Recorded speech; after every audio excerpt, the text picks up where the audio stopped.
तो ये पीछे जैसे एक बाईपास का वो जो फ्लाईओवर बन रहा था उसका एक पोर्शन टूट भी गया था, अगर आपको याद हो तो। हाँ, कुछ हुआ आपने था उठाया उसमें। था वो मुद्दा सर कि क्या? हमने NHI के जो यहाँ हैं। ये सर इतना खूबसूरत जो हमारा सुंदरनगर दिख रहा है इस वक्त, आप जब पहली बार एमएलए बने थे तब क्या क्या चीज़ें आप रिमेंबर कर सकते जो नहीं थी? 6 आपके जो विधायक वो निलंबित हुए, भाजपा में शामिल हुए, और इस पूरी उथल पुथल के बीच में खुद विक्रमादित्य सिंह भी थे, उन्होंने भी इस्तीफा दे दिया। कंगना के कैंडिडेट होने से कोई ज़्यादा फर्क नहीं पड़ा। तो मैं समझता हूँ कि हर दृष्टि से हमारे जो उम्मीदवार हैं वो कंगना से लाख दर्जा अच्छे हैं। बीजेपी सरकार के समय था कि आपके इसकी मिला जुला? प्रपोजल तो हमारे इसमें थी, हाँ हाँ। लेकिन ये काम इसका बाद में शुरू हुआ। वीरभद्र जी के साथ आपके अपने जो रिश्ते रहे हैं वो बहुत ही मधुर रहे हैं, और उनके पुत्र इस वक्त इस लड़ाई में मैदान में हैं। नमस्कार, स्वागत है आपका इस छोटे से इंटरेक्शन में। और आप देख सकते हैं मेरे साथ सोनलाल ठाकुर जी हैं, वरिष्ठ उपाध्यक्ष हैं स्टेट कांग्रेस कमेटी के, और साथ ही आपको मालूम है 2 बार एमएलए रह चुके हैं इस खूबसूरत सुंदर से नगर यानी सुंदर नगर के। और हम माता महामाया जी के बहुत ही सुंदर से मंदिर के बाहर इस वक्त खड़े हैं, यहाँ पे आए थे माथा टेकने। तो सर चलते चलते हम वार्तालाप करेंगे। थोड़ा इलेक्शंस का दौर चला हुआ है, 1 जून को मतदान होना है, तो क्या कैंपेन को आप किस तरीके से संभाल रहे हैं?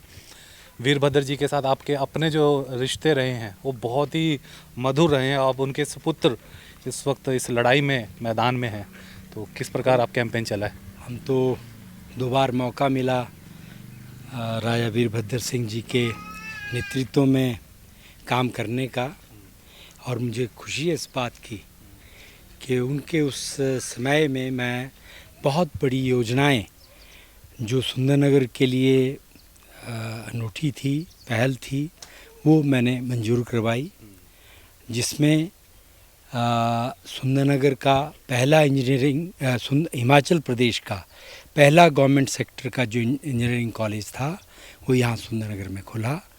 ये राजा साहब के बदौलत हुआ। मैंने पुरजोर यहाँ की मांग उठाई और उसको इन्होंने यहाँ मंजूर किया।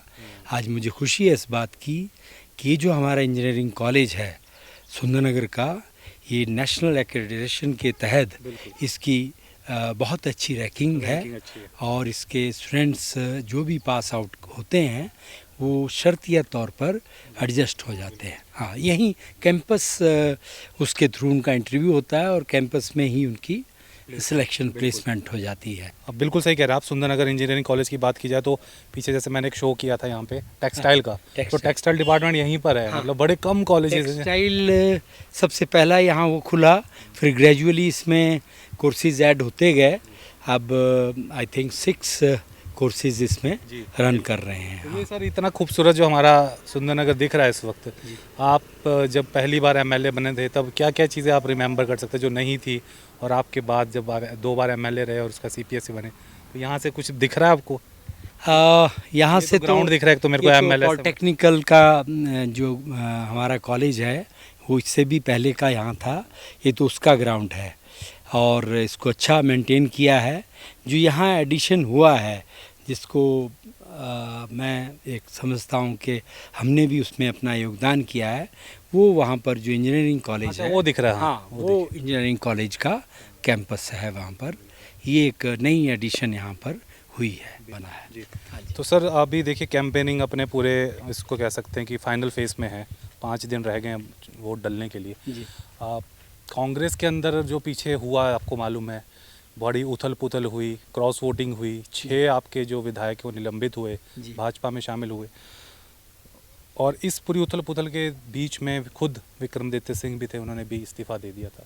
क्या लगता है कि जनता को वो चीज़ें याद होंगी, वो सब चीज़ें याद करके वो वोट डालेंगे, या फिर आपको लगता है कि कंगना के आने से ये कुछ समीकरण बदल गए और थोड़ा इनको ज़्यादा अब तवज्जो दी जा रही है? देखिए, निश्चित तौर पर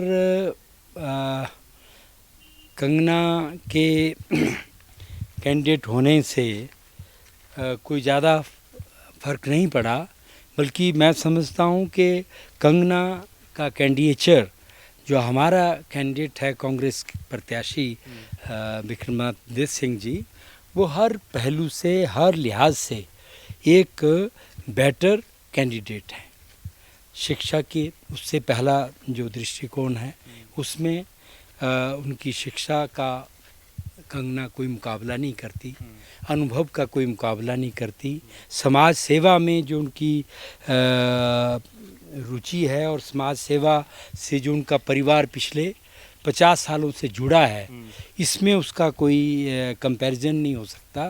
तो मैं समझता हूँ कि हर दृष्टि से हमारे जो उम्मीदवार हैं वो कंगना से लाख दर्जा अच्छे हैं। हाँ, तो आप मेरे को बोल रहे थे कि आप इंजीनियरिंग कॉलेज घुमाना चाह रहे हैं, तो अब अगली बातें वहीं पे करें। चलिए। हाँ चलिए, इतना हमारा अच्छा कैंपस है वो दिखाते हैं आपको। दूर से तो बड़ा खूबसूरत लग रहा है। ठीक है, एकदम ऐसा लग रहा है बड़ा सा रिसॉर्ट है। हाँ जी जी।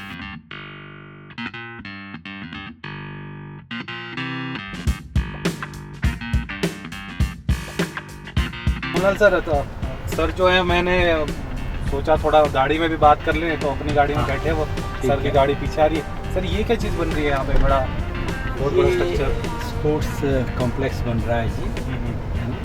तो इसका इसे बीजेपी सरकार के समय था कि आपके इसकी मिला जुला? प्रपोजल तो हमारे इसमें थी, हाँ, लेकिन ये काम इसका बाद में शुरू हुआ और अभी इसका काम पैसों की कमी की वजह से रुका हुआ था। अच्छा। तो हमारी सरकार और जो हमारे वर्तमान में प्रत्याशी हैं जी, वो एक बार सुंदरनगर यहाँ विज़िट पे आए थे, तो हमने ये इसकी विज़िट करवाई और इसके लिए फिर इनसे जो काम रुक गया था, ठेकेदार ने पेमेंट्स ना होने की वजह से जो काम 6-8 महीने से रोक दिया था, उसको हमने पेमेंट दिलाई और तब ये फिर से शुरू हुआ। तो ये पीछे जैसे एक बाईपास का वो जो फ्लाईओवर बन रहा था, उसका एक पोर्शन टूट भी गया था, अगर आपको याद हो तो। हाँ, कुछ आपने उठाया था मुद्दा सर कि क्या?